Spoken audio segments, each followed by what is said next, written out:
Siti Zulaika binti Muhammad Zamasyari. Hai, nama saya Nur Intan Balkis.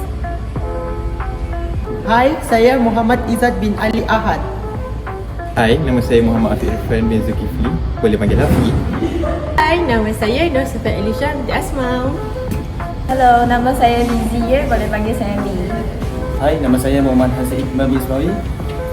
Hai, nama saya So Shuli, boleh panggil saya Shuli. Hai, nama saya Chin Yemin, boleh panggil saya Chin. Hai, nama saya Kelly Lim Sini, boleh panggil saya Kelly.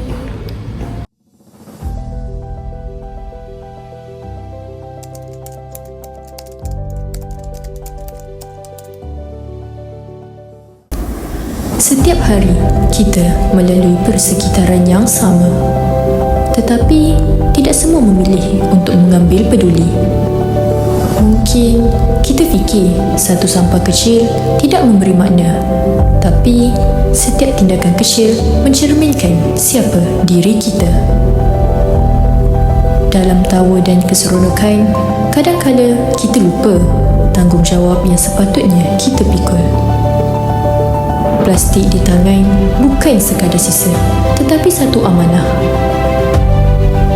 Dan apabila amanah ini ditinggalkan, kita sebenarnya meninggalkan beban kepada orang lain. Dan tanpa kita sedar, sikap kecil ini membentuk siapa diri kita.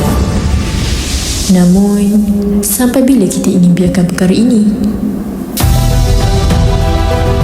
Keberanian untuk menegur adalah langkah pertama ke arah perubahan. Satu teguran bukan untuk menjatuhkan, tetapi untuk mengingatkan bahawa kita mampu menjadi lebih baik. Mengakui kesilapan dan bertindak, itulah tanda tanggungjawab.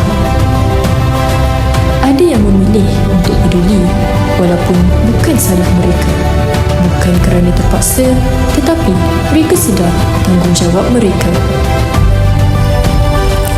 Kadang-kala kita hanya perlukan peringatan.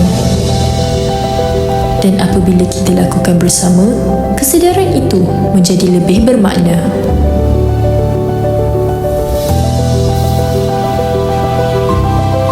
Persekitaran yang bersih tidak lahir sendiri. Ia bermula dengan satu pilihan. Kebersihan tanggungjawab kita bersama.